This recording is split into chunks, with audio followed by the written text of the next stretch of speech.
Hello दोस्तों, नमस्कार। कैसे हैं आप लोग? चलिए आज फिर हम स्टार्ट करते हैं कंट्रोल सिस्टम में ही आगे और एक नया टॉपिक लेके आते हैं और देखते हैं कि क्या है। आज हम स्टार्ट करेंगे राउथ हर्विट क्राइटेरिया। तो राउथ हर्विट क्राइटेरिया को जानने से पहले हम थोड़ा सा देखते हैं कि राउथ हर्विट क्राइटेरिया की नीड क्या थी। हम कंट्रोल सिस्टम में अब देखने वाले हैं कि स्टेबिलिटी एनालिसिस के बारे में। तो इस लेक्चर्स के पहले हमने देखा कि अगर जो हम किसी भी सिस्टम की स्टेबिलिटी की एनालिसिस करना चाहते हैं तो हमें क्या क्या चीज़ें करनी होती हैं। तो सपोज दैट अगर जो हम किसी सिस्टम की स्टेबिलिटी एनालिसिस करने वाले हैं तो उसका ट्रांसफ़र फंक्शन हमें निकालना होगा। सपोज दैट ये हमारा सिस्टम था कुछ, तो इसका हम अगर जो ट्रांसफ़र फंक्शन निकालते हैं और इस ट्रांसफ़र फंक्शन की हेल्प से, ट्रांसफ़र फंक्शन क्या होता है, CS/RS होता है। ठीक है, इस ट्रांसफ़र फंक्शन की हेल्प से अगर जो इसको हम क्या करते हैं, डेल ऑफ टी लगाते हैं, आर ऑफ टी क्या है, डेल ऑफ टी लगाते हैं, तो उसकी वजह से हमारा C(S) आता है, इम्पल्स रिस्पॉन्स बनता है। जब इस इम्पल्स रिस्पॉन्स को हम क्या करते हैं, मैथमेटिकली इंटीग्रेट करते हैं। ठीक है, अगर जो हम इसका इंटीग्रेशन लेते हैं, ठीक है, तो ये क्या वैल्यू होती है, लेस देन इन्फिनिटी होती है, एब्सोल्यूट इंटीग्रेबल होता है। ये फंक्शन हमारा एब्सोल्यूट इंटीग्रेबल होता है। तो हम कह देते हैं कि सिस्टम हमारा स्टेबल था। एक तो तरीका ये हुआ, फर्स्ट मेथड ये हुआ किसी भी सिस्टम की स्टेबिलिटी फाइंड आउट करने का। लेकिन क्या होता है कि जैसे जैसे सिस्टम का ऑर्डर हमारा बढ़ता जाता है, हमें मैथमेटिकली इम्पल्स रिस्पॉन्स कैलकुलेट करना, क्योंकि इम्पल्स रिस्पॉन्स बेसिकली क्या होता है, हमारा ट्रांसफर फंक्शन लाप्लास डोमेन में होता है। जब हमारा ट्रांसफर फंक्शन लाप्लास डोमेन में है, उसके बाद हम क्या करते हैं, जो CS जो है हम लाप्लास डोमेन में कैलकुलेट करते हैं IR, फिर क्या करते हैं हम C(t) फाइंड आउट करते हैं। ठीक है, जो इम्पल्स रिस्पॉन्स है वो C(t) फाइंड आउट करते हैं। तो यहाँ पे लाप्लास इन्वर्स भी हमें लेना पड़ता है, तो थोड़ा सा मैथमेटिकली हमें डिफिकल्टी फेस करनी पड़ती है। तो हम क्या करते हैं कि इसीलिए हम दूसरा मेथड यूज़ करते हैं, जो कि हम क्या करते हैं कि हम एक कैरेक्टरिस्टिक इक्वेशंस हम क्या करते हैं, जो CH होता है हमारा CS/R(S), दैट इज जो हम जिसको ट्रांसफर फंक्शन कहते हैं, और ये ट्रांसफर फंक्शन हमारा क्लोज लूप ट्रांसफर फंक्शन होता है। क्लोज लूप ट्रांसफर फंक्शन, तो क्लोज लूप ट्रांसफर फंक्शन को क्या करते हैं हम, जो क्लोज लूप ट्रांसफर फंक्शन है उसका जो डिनोमिनेटर पार्ट है, वो डिनोमिनेटर पार्ट को हम क्या कहते हैं, कैरेक्टरिस्टिक इक्वेशंस कहते हैं। और उस कैरेक्टरिस्टिक इक्वेशंस को हम जब इसके डिनोमिनेटर को इक्वेट 0 कराते हैं तो इसके कुछ रूट्स निकलते हैं, और इन रूट्स को हम क्या करते हैं, एस प्लेन पर हम इसको बनाते हैं। जो कल हमने चीज़ें सीखी थी प्रीवियस लेक्चर्स में, उसमें क्या था कि जो हम एस प्लेन पे बनाते हैं तो उनकी कई कंडीशंस थी। एस प्लेन पे ड्रॉ करते हैं तो अगर जो सारे रूट लेफ्ट में है, ऑल रूट लेफ्ट में है, तो ये क्या होगा, हमारा स्टेबल सिस्टम होगा। ठीक है, अगर जो जे ओमेगा एक्सिस पे लाई करते हैं तो क्या होगा, मार्जिनल स्टेबल सिस्टम बनाएगा। ठीक है, और अगर जो हमारा क्या है कि सिस्टम, अगर जो एक भी एनी अगर जो है राइट में चला जाता है तो सिस्टम अनस्टेबल हो जाता है। ठीक है, अनस्टेबल सिस्टम हमारा बिहेव करता है। ठीक है, ये हमारे पास दो मेथड थे जिसकी वजह से हम क्या करते थे, किसी भी सिस्टम की बेसिकली हम स्टेबिलिटी फाइंड आउट करते थे अभी तक की। ठीक है, दो मेथड से हमने क्या किया, स्टेबिलिटी फाइंड आउट किया है। लेकिन क्या था कि अब हमारा कैरेक्टरिस्टिक इक्वेशंस की भी रूट निकालना, फिर उनको जे ओमेगा एक्सिस पे प्लॉट करना भी, जैसे जैसे ऑर्डर बढ़ता जाता है थोड़ा हम डिफिकल्टी फेस करते हैं। तो वहाँ पर हमारा रूट निकालने में भी हमें थोड़ा सा डिफिकल्टी फेस करनी पड़ती है। जैसे ऑर्डर 4 हो गया, 6 हो गया, 2 और 3 तक तो ठीक है, 3 ऑर्डर तक तो ठीक है, उसके ऊपर ऑर्डर जैसे ही बढ़ता है तो हमें डिफिकल्टी फेस करनी पड़ती है। तो एक हमारे पास दूसरा सब्स्टिट्यूट मेथड है, that is called the Routh Hurwitz criteria. अब हम देखते हैं कि राउथ हर्विट क्राइटेरिया है क्या एक्चुअल में, यहाँ से राउथ हर्विट क्राइटेरिया आता है। ठीक है, तो राउथ हर्विट क्राइटेरिया भी हमारा क्या करता है, किसी भी सिस्टम की स्टेबिलिटी बताता है। ठीक है, to determine the system stability. ठीक है,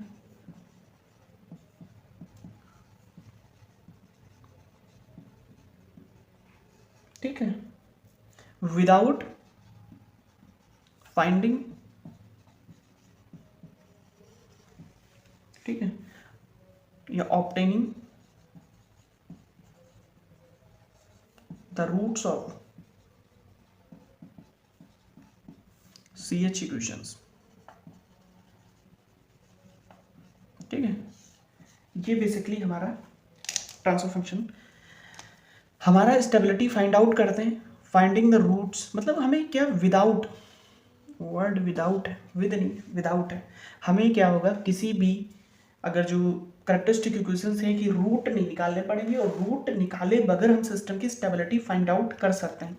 तो ये हमारा राउथ हर्विट क्राइटेरिया का प्रॉपर्टी है, या इसका जो यूज करते हैं वो राउथ हर्विट क्राइटेरिया का, ये बेसिकली यूज करने का फंडा यही है कि हमें किसी भी कैरेक्टरिस्टिक इक्वेशंस के रूट नहीं निकालने होंगे। कुछ कंडीशंस हैं, उन कंडीशंस को देखते हुए हम बता सकते हैं कि सिस्टम स्टेबल है कि अनस्टेबल है, और इसमें हम ये भी बता सकते हैं, हम इसकी क्या है, स्टेबिलिटी पे बात कर सकते हैं। ठीक है, एक तो उसकी स्टेबिलिटी पे बात कर सकते हैं, और किन की नंबर ऑफ रूट,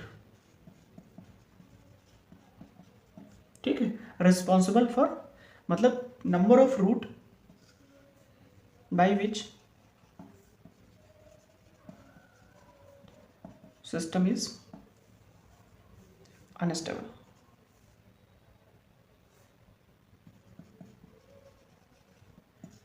या roots causing instability, number of root causing instability. ठीक है,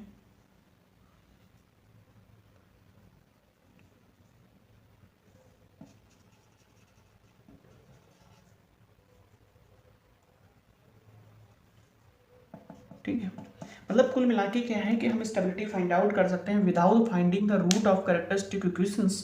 हम क्या है, स्टेबिलिटी फाइंड आउट कर सकते हैं सिस्टम की। कैसे देखते हैं, तो राउथ हर्विट क्राइटेरिया है। ठीक है, राउथ हर्विट क्राइटेरिया में सपोज दैट हमारे पास कोई कैरेक्टरिस्टिक इक्वेशंस है, that is Q of S.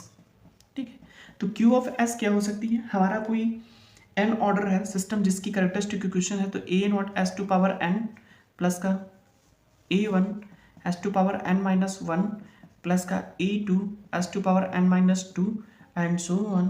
ठीक है, प्लस का ए ऑफ एन बराबर 0। ये हमारा कोई कैरेक्टरिस्टिक इक्वेशंस है किसी भी सिस्टम्स की। तो इसमें कंडीशंस होती है हमारे a naught comma a one comma a two and so on, a n जो है ये रियल कोफिशिएंट होने चाहिए।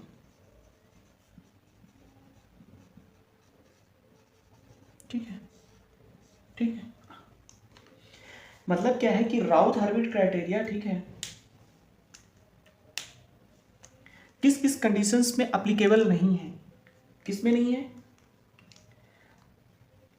अगर जो हमारे ये कोफिशिएंट्स हैं ये रियल कोफिशिएंट्स होने चाहिए। अगर जो जैसे कैरेक्टरिस्टिक इक्वेशंस है a naught s to power n, तो जो a naught a one a two a three ये सारे चीज़ हैं ये रियल कोफिशिएंट हैं, तो हमारा जो है राउथ हर्विट क्राइटेरिया नहीं एप्लीकेबल है।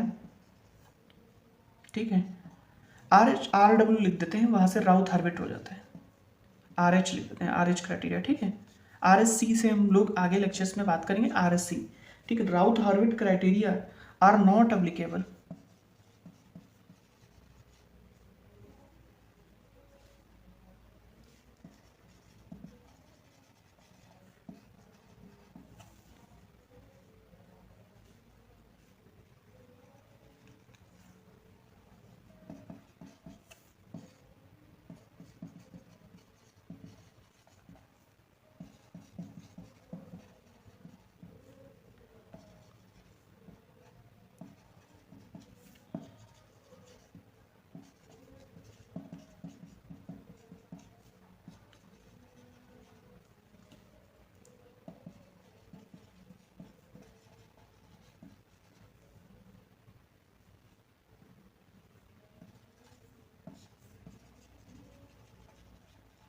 ठीक है, अब देखते हैं इसकी कंडीशंस है कि हमारा जो राउथ हर्विट क्राइटेरिया होगा, Routh Hurwitz criteria are not applicable if the coefficient of characteristic equations are not real.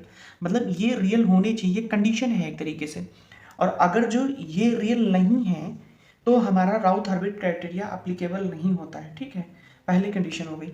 दूसरी क्या है, ओपन लूप ट्रांसफर फंक्शन जो है वो कंसिस्ट ऑफ इन्फिनिटी सीक्वेंस नहीं होने चाहिए, क्योंकि क्या होता है हमारा जो क्यू ऑफ एस है वो 1 plus G of H S होता है।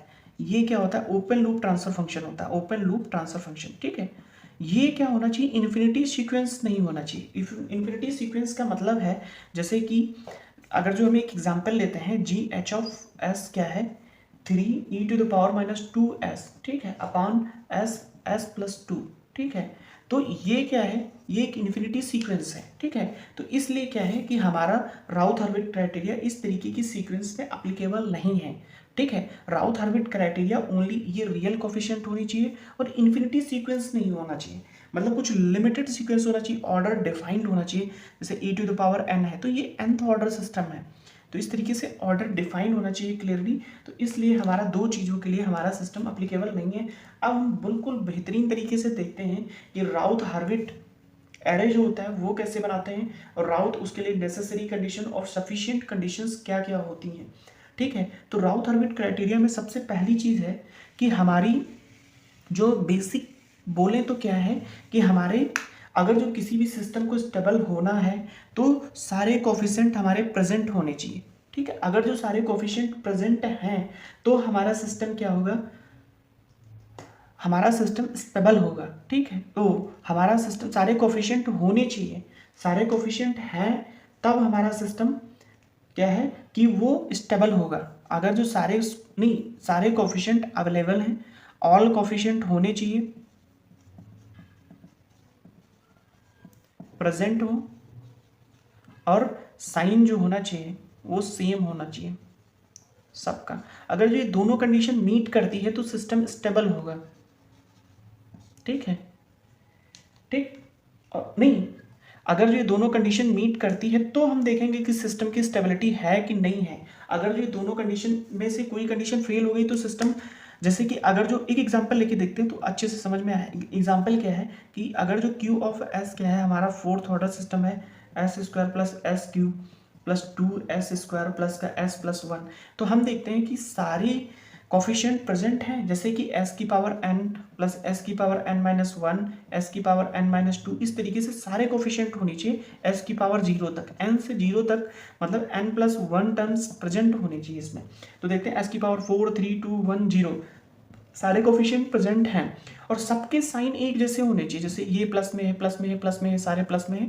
तो इस पे हम राउथ हर्विट एरे है उसको अप्लीकेबल करेंगे। अगर जो ऐसा नहीं है तो हम डायरेक्टली कह देंगे, जैसे कोई साइन चेंज आ गया, सपोज दैट दूसरा एग्जांपल लेते हैं, तो इसमें हम चेक करेंगे कि इसकी स्टेबिलिटी क्या है। अभी हम नहीं बता सकते इसको देख के, ठीक है, कि सिस्टम स्टेबल है कि अनस्टेबल है, ठीक है। अगर जो क्यू ऑफ एस क्या है, s⁻4 माइनस s² प्लस का 2s प्लस का s+1 है बराबर 0 है, तो ये सिस्टम अनस्टेबल होगा, ठीक है। अच्छा, ऐसा है क्योंकि अगर जो एक साइन चेंज हो जाता है तो हमारा सिस्टम अनस्टेबल हो जाता है। देखो, एक साइन चेंज तभी आएगा जैसे s+1 और s+2 s+3 कुछ इस तरीके से हो। तो इसमें कभी भी जब इनको हम मल्टीप्लाई करके पूरा एक्सप्रेशंस लिखेंगे तो कहीं पर भी माइनस साइन नहीं आएगा। सपोज दैट किसी एक में कहीं माइनस आया होगा, उसी का रिफ्लेक्शंस यहाँ पे है। अगर जो किसी एक में माइनस आया है, इट मीन्स वो रूट जो है हमारा राइट साइड में चला गया है, तो उसी की वजह से माइनस आया हुआ है। तो कोई भी हमारा अगर जो साइन चेंज है तो डायरेक्टली क्या होगा, सिस्टम हमारा अनस्टेबल हो जाएगा। और अगर जो साइन चेंज है तो हमारा बिल्कुल हमें उसके एरे को डिज़ाइन करने की ज़रूरत नहीं है। राउथ हर्विट में हम सीधा जो लिख देंगे कि अनस्टेबल है, ठीक है। दूसरा क्या है, अगर जो कुछ इस तरीके से हो, s⁻4 प्लस s² प्लस का s प्लस का 1, ठीक है, बराबर 0 है, तो हम इसको देखो, हमने अभी स्टेबिलिटी में देखा था, तो कोई सिस्टम या तो स्टेबल होगा या तो नॉट स्टेबल होगा। नॉट स्टेबल में दो कंडीशन होती हैं, दो क्या होगी, एक तो मार्जिनल स्टेबल होगा या तो अनस्टेबल होगा, ठीक है। तो यहाँ पर हम देखते हैं अगर जो कोई कोफिशिएंट मिसिंग है, इट मीन्स क्या है, सिस्टम नॉट स्टेबल है। अभी हम उस पर कमेंट नहीं कर सकते हैं कि सिस्टम मार्जिनल स्टेबल है कि अनस्टेबल है, ठीक है। तो नॉट स्टेबल है, ठीक है। नॉट स्टेबल में क्या हो सकता है, इट में बी मार्जिनल स्टेबल और इट में भी अनस्टेबल, ठीक है, दोनों हो सकते हैं, ठीक है। तो अब इसको हम स्टडी करेंगे, ठीक है, इसको तो इन दोनों को स्टडी करेंगे। लेकिन अगर जो साइन चेंज है तो सिस्टम अनस्टेबल होगा ही होगा, ठीक। इसमें भी सेम कंडीशंस आती है कि दो चीज़ों की वजह से होगा, या तो कोई रूट जो है वो पॉजिटिव है उसकी वजह से, या तो क्या है, असिमेट्री हो रही है, वहाँ पे सिमेट्री j ओमेगा एक्सिस के अगेंस्ट सिमेट्री फॉर्म कर रहा है, उसकी वजह से रूट्स हमारे कोई कोफिशिएंट मिसिंग हो जाता है, वो आगे डिटेल में देखेंगे कैसे होता है। बेसिकली अभी हम ये देखते हैं कि किसी भी कैरेक्टरिस्टिक इक्वेशंस के रूट निकालने की ज़रूरत नहीं है। राउथ हार्विट क्राइटेरिया में हम उनको डायरेक्टली क्या कर सकते हैं कि हम वहाँ से सिस्टम की स्टेबिलिटी पे कमेंट कर सकते हैं, और कितने रूट हमारे जो कॉजिंग है अनस्टेबिलिटी को, वो हम पता कर सकते हैं राउथ हार्विट क्राइटेरिया से। तो जो राउथ हार्विट टेबल हम बनाएंगे उसको एरे बोलते हैं, ठीक है, राउथ हार्विट एरे, ठीक है। एरे कैसे बनाते हैं वो देखते हैं। जो हमारी टेबल बनती है वो कैसे बनती है, तो सपोज दैट s की पावर n है, इसी का अगर जो हम राउथ हार्विट टेबल बनाना चाहें तो इसमें अगर जो सारे कोफिशिएंट प्रेजेंट हैं और सबके साइन सेम है तो हम क्या करेंगे, राउथ हार्विट एरे बनाएंगे, ठीक है। कुछ इस तरीके से हम बनाना सीखेंगे कैसे हम, ठीक है, क्या करेंगे आइए देखते हैं। तो यहाँ पे क्या होगा, यहाँ ऐसे लिखेंगे s की पावर n, s की पावर n माइनस 1 और s की पावर n माइनस 2, s की पावर n माइनस 3, s की पावर n माइनस 4। कुछ इस तरीके से हम लोग जाएंगे, कहाँ तक जाएंगे, s की पावर 0 तक। अब इसको भरने का तरीका क्या होता है, हम यहाँ से स्टार्ट करेंगे a0, अगले में देखो s की पावर n में क्या है, a1 है, ठीक है। तो इसका जो इवन मतलब s की पावर n है, सपोज दैट ये 4 होता तो ये 3 होता, ये 2 होता, मतलब फिर इवन वाले इधर भरेंगे तो ये हो जाएगा अगला वाला a2, ये हो जाएगा a3, ये हो जाएगा a4, ये हो जाएगा a5, ये हो जाएगा a6, ये हो जाएगा a7। कुछ इस तरीके से चलेगा और कहाँ तक जाएगा, a माइनस n तक, a n माइनस 1 तक, और ये लास्ट वाला a n हो जाएगा, ठीक है। तो इस तरीके से ये 2 रोज जो होंगी हमारी क्वेश्चन से ही फिलअप हो जाएंगी। कब हम फिलअप करेंगे, अगर जो सारे साइन सेम है, पॉजिटिव है या नेगेटिव है। अगला वाला इसमें आएगा b1, ठीक है, इसमें होगा b2, इसमें होगा b3, इसमें होगा v4, इसमें होगा v5, ठीक है, इसमें होगा c1, इसमें होगा c2, इसमें होगा c3, इसमें होगा c4, इसमें होगा c5। ऐसे ही हम आगे की कैलकुलेशंस करेंगे, ठीक है। वो कैसे करेंगे आइए देखते हैं। सपोज दैट हमें v1 की वैल्यू को कैलकुलेट करना है, हम यहाँ पे लिखते हैं कि हमारा v1 क्या होगा, ठीक है। तो हम ध्यान से देखिए, एक ही क्वेश्चन लगाइए और उसको ध्यान से पकड़िए, ठीक है। हमें लिखना है कि हम v1 कैसे फाइंड आउट करेंगे, v1 की वैल्यू क्या होगी। तो इसकी वैल्यू हमें कैलकुलेट करने के लिए इसी फर्स्ट रो में जाना है, ठीक, फर्स्ट रो में। तो पहले क्या करेंगे, इसको इससे मल्टीप्लाई करेंगे, ठीक है, पहला। फिर हम क्या करेंगे, फिर माइनस का साइन लगाएंगे, फिर माइनस का साइन, फिर इसको इससे मल्टीप्लाई करेंगे, ठीक है, फिर इससे हम डिवाइड कर देंगे इसको। ये चीज़ करनी है, ठीक है। कैसे करनी है, तो ये b1 की वैल्यू क्या करेंगे, b1 की वैल्यू पहले इसको इससे मल्टीप्लाई करेंगे, ठीक है। तो ये होगा a1 a2, a1 a2, फिर क्या करेंगे a0 a3 माइनस का a0 a3 बटे a0, ठीक है, ये हो गया। फिर क्या करेंगे, जैसे हमें b1 लिखना है, सॉरी a1 हो गया यहाँ पे, ठीक है। अब हम v2 को निकालेंगे,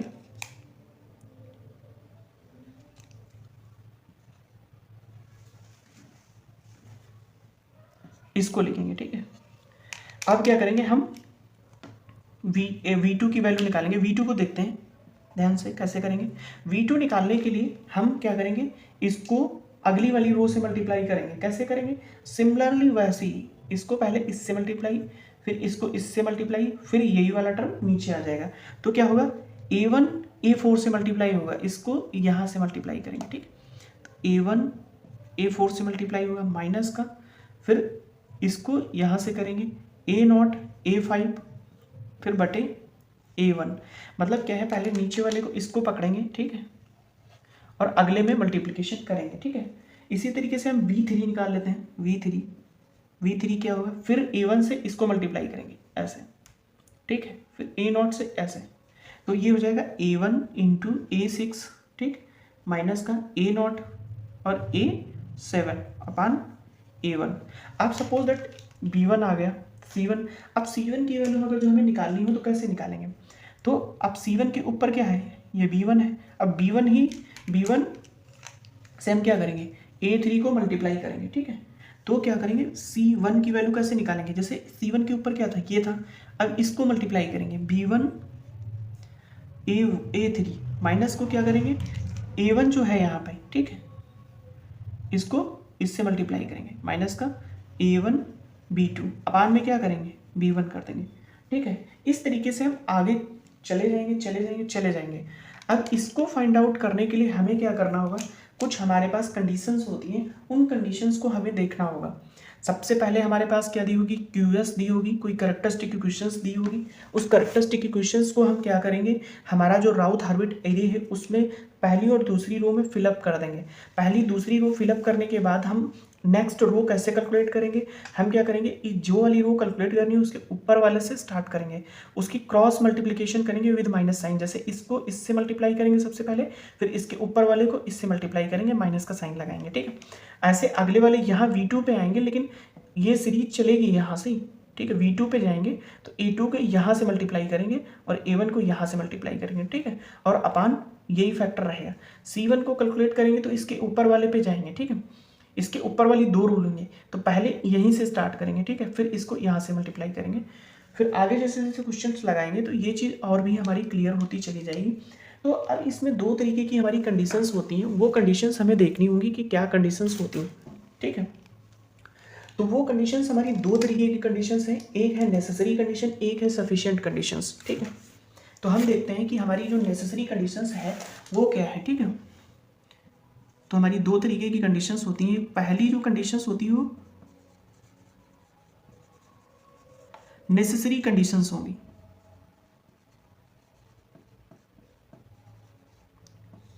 नेसेसरी कंडीशंस, ठीक है। नेसेसरी कंडीशंस में क्या कहता है कि जो नेसेसरी कंडीशंस होगी, all the coefficient of the characteristic equations must be present and have same sign. मतलब जो अभी हमने पहले डिस्कस किया कि सारे कोएफिशिएंट प्रेजेंट होने चाहिए, ऑल कोएफिशिएंट, ठीक है, ऑल कोएफिशिएंट होने चाहिए, ठीक है, present and same sign, having same sign. जब तक ये कंडीशन फुलफिल नहीं हो जाएगी टेबल बनाने की कोई जरूरत नहीं, पहली कंडीशन यही होगी, ठीक है। If any coefficient becomes zero then the system is not stable, ठीक है। If coefficient have sign change then system is unstable, ठीक है। अगर जो साइन चेंज है, एनी साइन चेंज है,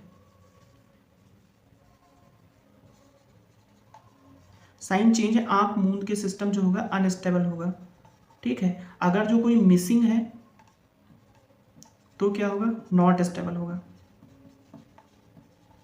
नॉट स्टेबल में सिस्टम मार्जिनल भी हो सकता है, मार्जिनल स्टेबल भी हो सकता है, और मार्जिनल स्टेबल भी सिस्टम हो सकता है और अनस्टेबल भी सिस्टम हो सकता है। मतलब जो नेसेसरी कंडीशंस हैं जो अभी हमने पहले डिस्कस की थी वही हमारी नेसेसरी कंडीशंस हैं कि अगर जो किसी को राउथ हार्विट क्राइटेरिया के हिसाब से स्टेबिलिटी की बात करनी है तो क्या होना चाहिए, सबसे पहले all coefficient of characteristic equations must be present, वो सारे प्रेजेंट होने चाहिए, और अगर जो सारे प्रेजेंट हैं तो हैविंग सेम साइन, ठीक है, सेम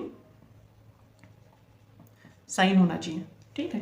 और अगर जो एनी साइन चेंज है, ठीक है, प्रेजेंट तो सारे हैं और कोई एक साइन चेंज हो गया तो सिस्टम अनस्टेबल हो जाएगा, ठीक है। इफ कोएफिशिएंट साइन चेंज है तो अनस्टेबल हो जाएगा, अगर जो कोई एक कोएफिशिएंट या एक से अधिक एनी कोएफिशिएंट मिसिंग है तो सिस्टम नॉट स्टेबल होगा। पहली चीज़ तो ये होगी हमारी स्टेबिलिटी को बताने के लिए, नेसेसरी कंडीशंस ये होनी चाहिए तभी हमारी सिस्टम की बात होगी। अब बात करते हैं कि उसकी सफिशिएंट कंडीशंस क्या होनी चाहिए। ये हमारी फर्स्ट कॉलम है, ठीक है, ये कॉलम है हमारे, ठीक। तो हमारा जो फर्स्ट कॉलम है that is called first column, ठीक है, फर्स्ट कॉलम ये क्या होना चाहिए, हैविंग सेम साइन, ठीक है।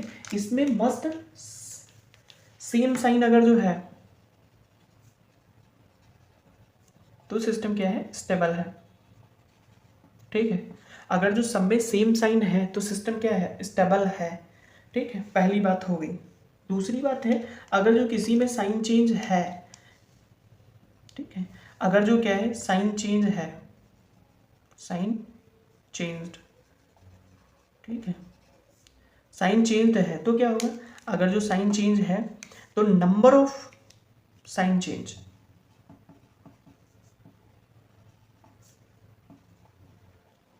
बराबर number of root on right side, ठीक है।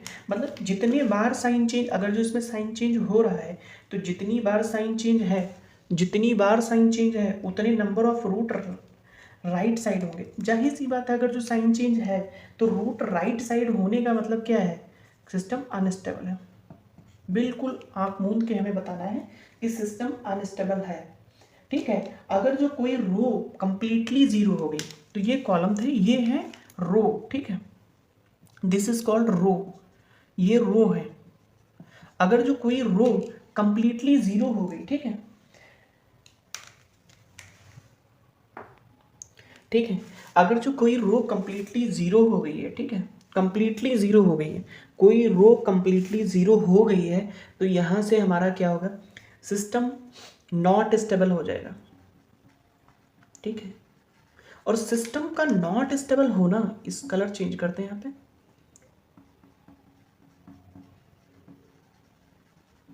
ठीक है, सिस्टम का नॉट स्टेबल होना, या तो सिस्टम मार्जिनल स्टेबल होगा या तो सिस्टम अनस्टेबल होगा, ठीक है। अब देखो क्या है कि यहाँ पर कंक्लूड करते हैं कि नेसेसरी कंडीशंस क्या है हमारी। नेसेसरी कंडीशंस ये कहती हैं कि सिस्टम हमारा जब ऑल कोफिशिएंट्स प्रेजेंट्स होने चाहिए और सेम साइन के होने चाहिए तो हमारा सिस्टम स्टेबल होगा, ठीक है। स्टेबिलिटी की बात कर रहा है कि सारे कोफिशिएंट प्रेजेंट हो, सेम साइन हो, ठीक है, ये कंडीशंस है। लेकिन तब भी सिस्टम्स हमारा स्टेबल भी हो सकता है, अनस्टेबल भी हो सकता है, ठीक है। लेकिन इफ, ठीक है, if coefficients, any coefficients becomes zero, ठीक है, साइन चेंज है तो सिस्टम अनस्टेबल हो जाएगा। कोई कोफिशिएंट्स अगर जो मिसिंग है, ठीक है, एनी कोफिशिएंट्स मिसिंग है तो सिस्टम हमारा क्या है, वो कोई कोफिशिएंट मिसिंग है तो हमारा सिस्टम नॉट स्टेबल है। नॉट स्टेबल सिस्टम क्या होता है कि वो साइन चेंज होगा, ठीक है, अगर जो साइन चेंज होगा कहीं पे तो सिस्टम अनस्टेबल होगा, नहीं होगा मार्जिनल स्टेबल हो जाएगा सिस्टम। ये तो बाद अभी जब हम आगे क्वेश्चन सॉल्व करेंगे तो क्लियरली देखेंगे। लेकिन एनी साइन चेंज है, अगर जो साइन चेंज है तो सिस्टम अनस्टेबल हो जाएगा, कोई मिसिंग है तो नॉन स्टेबल हो जाएगा, ये चीज़ ध्यान रखें, ठीक है। दूसरा क्या है कि हम एरे बनाएंगे, एरे में अगर जो फर्स्ट रो में कोई साइन चेंज नहीं है, और क्या है इसके साथ साथ क्या है, नो रो,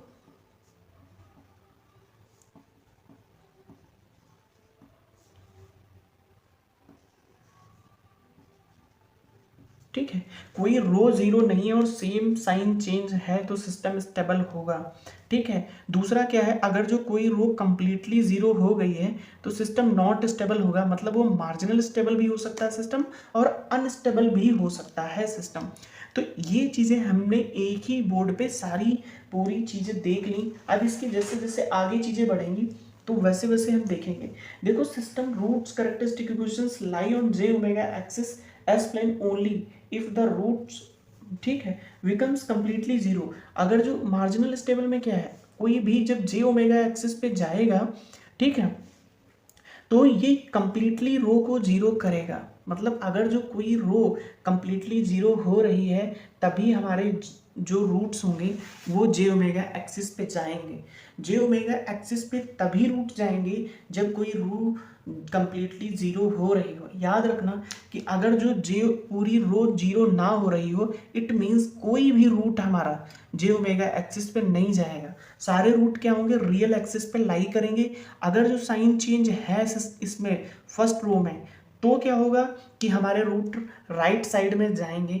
अगर जो साइन चेंज नहीं हो रहा है, इट मीन्स सारे रूट जो होंगे रियल एक्सिस पर ही लेफ्ट साइड प्लॉट होंगे।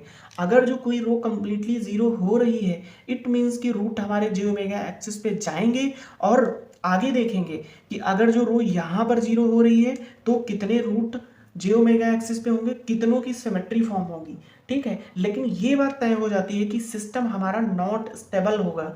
मतलब अगर जो कोई रो कंप्लीटली जीरो है तो सिस्टम स्टेबल नहीं होगा, इट विल नॉट स्टेबल।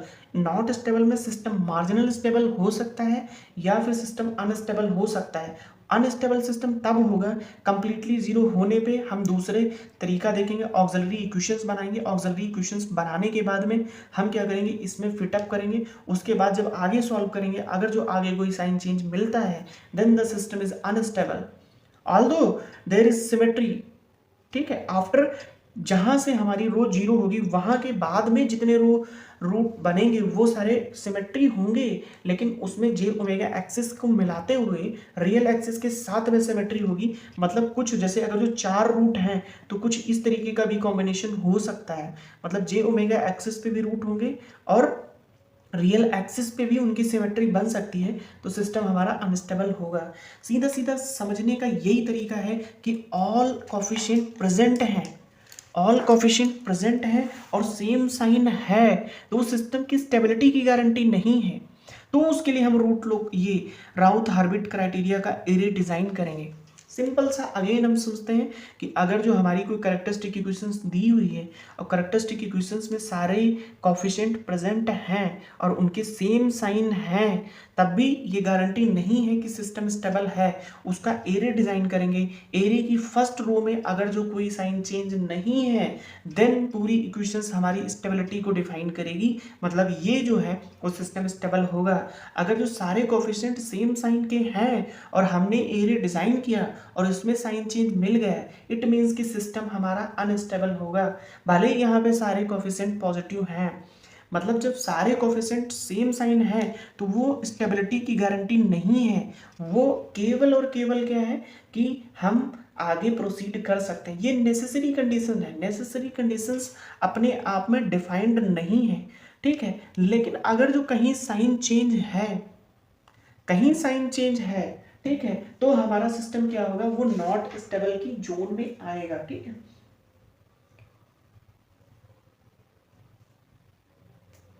ठीक है। तो यहां से हम नेसेसरी कंडीशंस देखेंगे। नेसेसरी कंडीशंस के बाद में अगर जो हमें रिक्वायर्ड पड़ेगा तो एरे बनाएंगे। एरे जब हम बनाते हैं तो उसके बनाने का तरीका देखते हैं। अगर जो फर्स्ट रो में जैसे कोई साइन चेंज आ गया तो हमें एरे बनाने की नीड नहीं है, ठीक है। डायरेक्टली हम बता देंगे कि कितना हमारा जो सिस्टम है वो अनस्टेबल है। लेकिन अगर जो नंबर ऑफ रूट हमें फाइंड आउट करने हैं कि कितने नंबर ऑफ रूट हमारे अनस्टेबिलिटी को कॉज कर रहे हैं, तो फिर हमें एरे डिजाइन करना होगा। फर्स्ट रो में नंबर ऑफ साइन चेंज हम देखेंगे। जो नंबर ऑफ साइन चेंज है वो राइट साइड, उतने रूट हमारे कैरेक्टरिस्टिक इक्वेशंस के राइट साइड लाई करेंगे जितने नंबर ऑफ साइन चेंज हैं। ठीक, वो अभी हम आगे देखेंगे कि साइन चेंज कैसे काउंट करते हैं। बहुत गलतियां होती हैं यहाँ पे। पूरा कॉन्सेप्ट क्लियर है, साइन चेंज की काउंटिंग में दिक्कत होती है तो क्वेश्चंस गलत हो जाते हैं। दूसरा क्या है कि अगर जो कोई रो कंप्लीटली जीरो है, इट मीन्स क्या है कि अगर जो कोई रो कंप्लीटली जीरो है तो सिस्टम नॉट स्टेबल होगा। मतलब अगर जो कोई रो कंप्लीटली जीरो है, स्टेबिलिटी की तो बात ही नहीं होगी। मतलब वो सिस्टम स्टेबल नहीं होगा। वो सिस्टम या तो मार्जिनल स्टेबल होगा या अनस्टेबल होगा। ठीक है, ठीक है, अनस्टेबल होगा। तो अगर जो सिस्टम हमारा अनस्टेबल है तो क्या होगा, जब आगे ऑक्सिलरी इक्वेशन बना के आगे क्वेश्चन को सॉल्व करेंगे तो हमारा क्या होगा कि अगर जो कोई इस फर्स्ट रो में साइन चेंज आता है तो सिस्टम अनस्टेबल हो जाएगा। मार्जिनल स्टेबल के लिए फिर ऑक्सिलरी इक्वेशन फॉर्म करेंगे, आगे कोई भी साइन चेंज नहीं आएगा। तो मतलब जितने भी जे ओमेगा एक्सिस पे रूट आएंगे, रियल एक्सिस पे पॉजिटिव इधर लेफ्ट साइड राइट साइड कोई भी रूट नहीं आएगा। कंक्लूजन देखते हैं इस टेबल को, अब बनाइए फिर आगे देखते हैं हम लोग कंक्लूजन। ठीक है, नेसेसरी कंडीशंस ये कहती है, ठीक, नेसेसरी कंडीशंस क्या है, नेसेसरी कंडीशन सिंपल ये कहती है ऑल कोफिशिएंट होने चाहिए, ठीक, ओके प्रेजेंट है, सेम साइन होना चाहिए। अगर ये भी है, दोनों चीजें हैं, तो हम क्या करेंगे, एरे बनाएंगे। एरे की फर्स्ट रो को फर्स्ट कॉलम को देखेंगे, ठीक, कॉलम फर्स्ट को देखेंगे। Sign change, sign change, sign change है, यस नो, नो है तो नो है और कोई रो ये स्टेबल होगा। लेकिन इसकी कंडीशन है कोई रो जीरो नहीं होनी चाहिए, कोई भी रो कंप्लीटली जीरो ना हो। अगर जो यस है तो अनस्टेबल हो जाएगा। लेकिन अनस्टेबिलिटी के साथ ही एक चीज ये दे जाएगा, number of right side root, ठीक है, कितने रूट राइट साइड होंगे, पहली चीज हो गई। अगर जो इसी में एरे बनाया हमने, हम कंप्लीटली रो जीरो हो गई, ये रो जीरो हो गई, तो ये भी नॉट स्टेबल की कंडीशंस में आएगा, नॉट स्टेबल हो जाएगा। अब ये अगर जो नॉट स्टेबल है तो क्या होगा, या तो मार्जिनल स्टेबल होगा या अनस्टेबल होगा। मार्जिनल स्टेबल की कंडीशंस क्या होगी, इसके बाद में हम एक ऑक्सिलरी इक्वेशंस बनाएंगे, उसको डिफरेंशिएट करके यहाँ पे पुट अप करेंगे, ठीक है, वो वैल्यू पुट करके फिर आगे हम एरो को कंप्लीट करेंगे। तब देखते हैं इसमें अगर जो कोई साइन चेंज नहीं है तो मार्जिनल स्टेबल होगा, अगर जो यहाँ पे कोई साइन चेंज है तो अनस्टेबल होगा, ठीक है, पहली बात होगी। दूसरी बात क्या है, हम क्या करेंगे, इसको अनस्टेबिलिटी को देखेंगे, ठीक है, अनस्टेबिलिटी को अगर जो इसमें साइन चेंज है तो अनस्टेबल हो जाएगा। मार्जिनल स्टेबल सिस्टम होगा ये अगर जो कोई रो कंप्लीटली जीरो है, इट मीन्स वहाँ पे असिमेट्री फॉर्म होगी। असिमेट्री का मीनिंग क्या है, रूट्स क्या होंगे हमारे, always in the form of pairs होंगे, मतलब इवन रूट्स होंगे। कभी भी रो हमारी जीरो होगी तो हमारे रूट्स इवन होंगे वहाँ से, मतलब अगर जो हमारा कोई इवन यहाँ पे s की पावर 3 पे कोई रो जीरो हुई है, इट मीन्स टू रूट्स हमारे सिमेट्री को फॉर्म करेंगे। अगर जो नीचे कोई साइन चेंज नहीं है तो दोनों रूट जे ओमेगा एक्सिस पे ही होंगे। सिमेट्री तभी फॉर्म होगी जब वहाँ पे रूट्स इवन फॉर्म में होंगे, मतलब अगर जो जीरो बन रहा है तो नीचे के रूट्स जितने भी होंगे वो सारे इवन फॉर्म में होंगे, ठीक है, और वो सिमेट्रिकल होंगे, दैट्स इंपॉर्टेंट। अब सिमेट्री के साथ साथ अगर जो साइन चेंज है तो अनस्टेबल होगा, साइन चेंज नहीं है तो मार्जिनल स्टेबल होगा। ये हो गया। अब हम क्वेश्चन सीधा लगाते हैं, देखते हैं क्वेश्चन कैसे सॉल्व आउट करते हैं, ठीक है। एक क्वेश्चन लगाते हैं, क्वेश्चन हमारा है, क्वेश्चन जैसे जैसे हम लगाते जाएंगे हमारे कॉन्सेप्ट बहुत अच्छे होते चले जाएंगे। बेसिक हमने देख लिया क्या क्या था, क्यू ऑफ एस दिया हुआ है, ठीक है, एस की पावर 4 प्लस का 5s क्यूब, ठीक है, प्लस का 5s स्क्वायर प्लस का 4s प्लस का k बराबर 0, ठीक है। ये लूप गेन है, जैसे सिस्टम का लूप गेन हो गया, ठीक है, लूप गेन, तो उस तरीके का ये k कांस्टेंट है, मतलब k को हम कंट्रोल कर सकते हैं। अब अगर जो हम देखते हैं, हम एरे बनाना सीखेंगे। एरे बनाना कैसे सीखेंगे, s की पावर 4 से स्टार्ट करेंगे तो कंप्लीट जाएंगे हम, ठीक, s की पावर 0 तक, ठीक है। फिर क्या करेंगे, अब इसकी फिलिंग कर रही है, फिलिंग हम कैसे करेंगे, s की पावर ये क्या है 1 5 5 4 k, ठीक है, ओके। अब क्या करेंगे, s की पावर 2 की वैल्यू फाइंड आउट करेंगे, इसको इससे मल्टीप्लाई करेंगे, 25 माइनस का 4 मतलब कितना हुआ, ठीक है, 25 माइनस 4 21/5, देखो 5 गुणे 5, ठीक है, और माइनस का 1 गुणे 4/5, 25 माइनस 4/5, ये हो जाएगा 21/5, ठीक है। फिर क्या होगा, ये इससे इसको मल्टीप्लाई करेंगे, यहाँ है 0, फिर इसको इससे मल्टीप्लाई करेंगे तो ये होगा 5k/5, तो यहाँ पे आएगा 5k/5, मतलब ये 5k ही आएगा, ठीक है। अब यहाँ पर हम इसको फाइंड आउट करने की कोशिश करते हैं, तो कैसे फाइंड आउट करेंगे, इसको इससे मल्टीप्लाई करेंगे, फिर इसको, ठीक है, यहाँ पे है k, ठीक है, तो क्या होगा, हम इसको 21 को 4 से मल्टीप्लाई करेंगे तो इसकी वैल्यू क्या होगी, 21/5 इंटू 4 माइनस 5k, और इस होल का बट्टा क्या होगा, इसका पूरे का बट्टा होगा 21/5। अगली कोई डिजिट है नहीं, ठीक है, s ऑफ 0 यहाँ पे लिख देते हैं, s ऑफ 0 यहाँ पे s0 ऊपर कैलकुलेशन में, ठीक है। तो अभी इसको करेंगे, ठीक है, इसको करेंगे ऊपर से ये k से मल्टीप्लाई होगा, ठीक है, इसकी वैल्यू k से मल्टीप्लाई होगी, ये होगा 0 से मल्टीप्लाई, और अपान ये पूरा फिर आ जाएगा, तो यहाँ पे k बचेगा, ठीक है। आप लोग करके देखिए, ठीक है। अब देखो क्या है कि ये एक तरीके से हमारा कंडीशनल स्टेबल सिस्टम हो गया। देखो सपोज दैट इस सिस्टम को हमें स्टेबल बनाना ही बनाना है, ठीक है, इसकी स्टेबिलिटी को हमें करना ही करना है, तो क्या होगा, अब हम देखते हैं अगर जो इसमें कोई एक भी साइन चेंज हो गया तो हमें किसी में साइन चेंज नहीं करना है। जब किसी में साइन चेंज नहीं करना, ये प्लस ये प्लस ये प्लस ये, तो इसको भी प्लस होना चाहिए। तो ये प्लस कब होगा, 21 इंटू 4/5, ये था, माइनस का 5k बटे 21/5, ये ग्रेटर देन 0 होगा हमारा, तो हमारा सिस्टम क्या होगा, ये ग्रेटर देन 0 होना चाहिए, तभी हमारा सिस्टम स्टेबल होगा। इसको कैलकुलेट करते हैं, ये 0 हो जाएगा, तो 21 गुणे 4/5 माइनस का 5k ग्रेटर देन 0 है, ठीक है।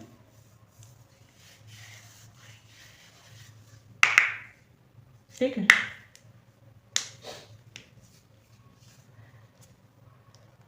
दूसरा क्या है, ठीक है, ये k इज ग्रेटर देन 0 होना चाहिए। यहां से एक कंडीशन ये निकली और एक कंडीशन ये निकली, ठीक है। k ग्रेटर देन 0 होना चाहिए, ठीक। दो कंडीशंस हैं। अब देखते हैं इन दो कंडीशंस से क्या कंक्लूजन मिलता है हमें। तो हम लोग इसकी वैल्यू को कैलकुलेट करते हैं, देखते हैं क्या होगा। तो 4 एकम 4, 4 दूनी 8/5 ग्रेटर देन 5k, ठीक है।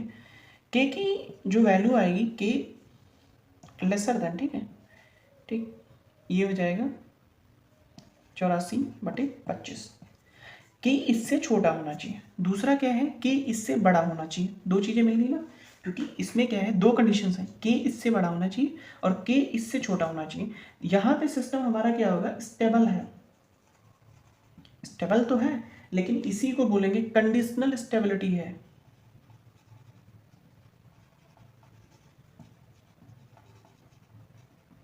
ये कंडीशनल स्टेबिलिटी है, ठीक है। यहाँ पर सिस्टम परफेक्टली अपने आप, मतलब इन्हीं रेंज के लिए सिस्टम स्टेबल है। सपोज दैट हम क्या करते हैं जो ये वैल्यू है, ठीक है, 21/5 × 4 - 5 के बराबर 0 कर देते हैं और k बराबर 0 कर देते हैं।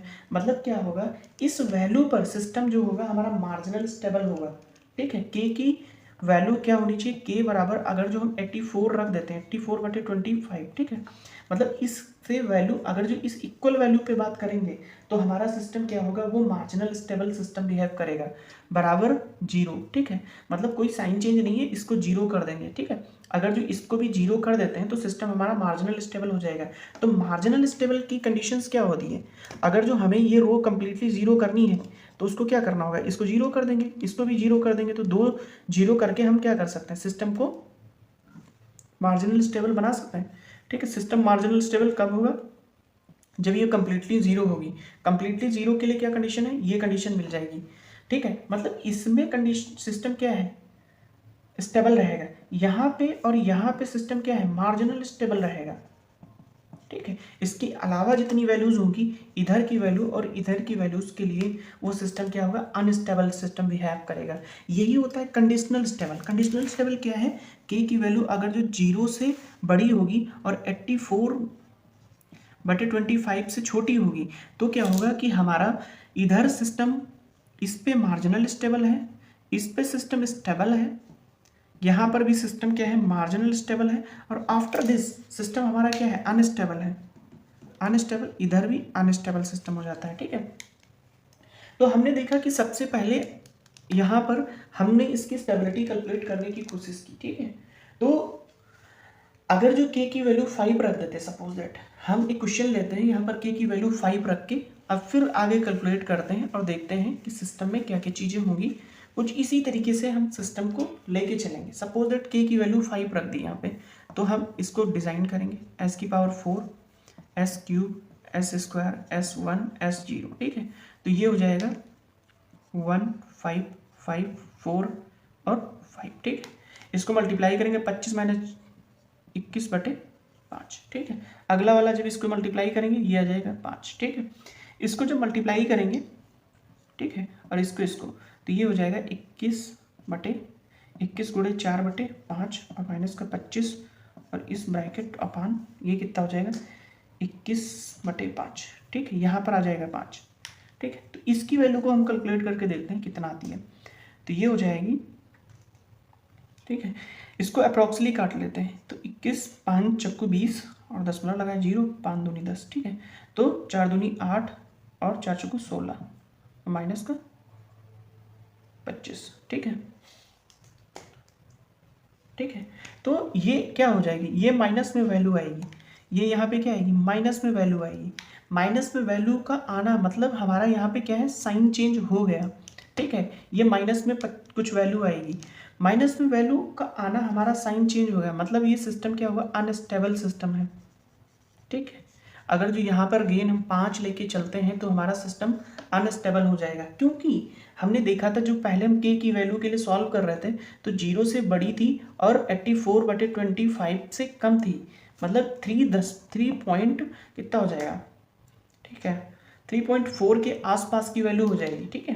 क्योंकि 84 को जब 25 से देंगे ठीक है, तो 375 लगभग 9 बचेगा, पॉइंट लगाएंगे, 0 बढ़ाएंगे, वही 3.3 समथिंग आएगा। ठीक, तो कुछ इसकी रेंज की वैल्यू होगी। हमने क्या किया, आउट ऑफ दिस रेंज हमने वैल्यू इनपुट कर दी।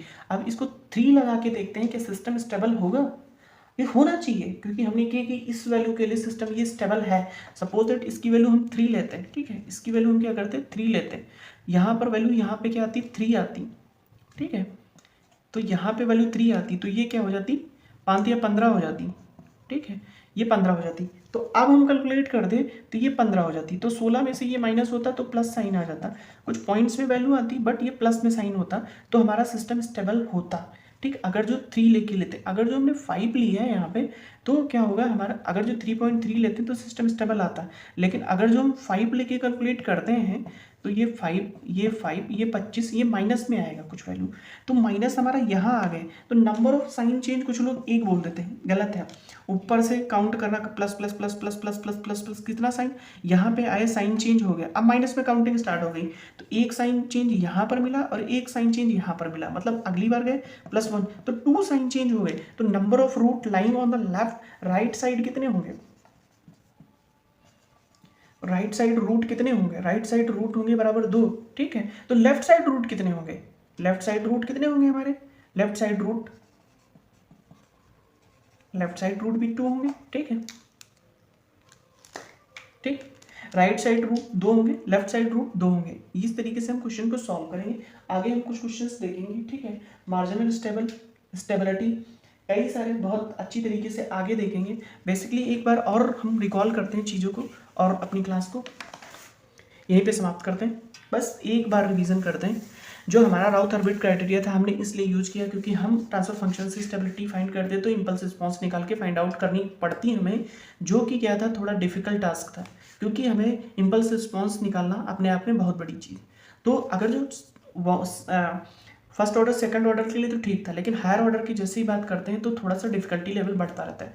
उसके बाद हमने क्या किया, उसके बाद हमने कैरेक्टरिस्टिक इक्वेशन से ही रूट निकालना स्टार्ट किया। रूट निकालकर हम उसको प्लॉट करते थे एस प्लेन में, वहाँ से हम स्टेबिलिटी फाइंड आउट करते थे। लेकिन वहाँ से भी रूट्स निकालना डिफिकल्ट होता गया जैसे जैसे ऑर्डर इंक्रीज होता है। तो वहाँ पे राउथ-हर्विट क्राइटेरिया का हमारा राउथ-हर्विट क्राइटेरिया का रूल आता है। राउथ-हर्विट क्राइटेरिया में क्या करता है, एक नेसेसरी कंडीशंस होती हैं कि सारे कोफिशिएंट्स कैरेक्टरिस्टिक इक्वेशंस के सारे कोफिशिएंट प्रेजेंट होने चाहिए और साइंस सबके साइन होने चाहिए। तो फिर राउथ-हर्विट जो है एरे बनाएंगे उसका। यहीं पे हम उसकी स्टेबिलिटी नहीं डिफाइन करेंगे, फिर उसका एरे बनाएंगे। एरे में अगर जो फर्स्ट कॉलम में कोई साइन चेंज नहीं आया है और कोई रो कंप्लीटली जीरो नहीं है तो सिस्टम स्टेबल होगा, ठीक है। और क्या होगा, अगर जो कोई साइन चेंज हो गया है, ठीक है, कोई साइन चेंज हो गया है तो सिस्टम अनस्टेबल होगा।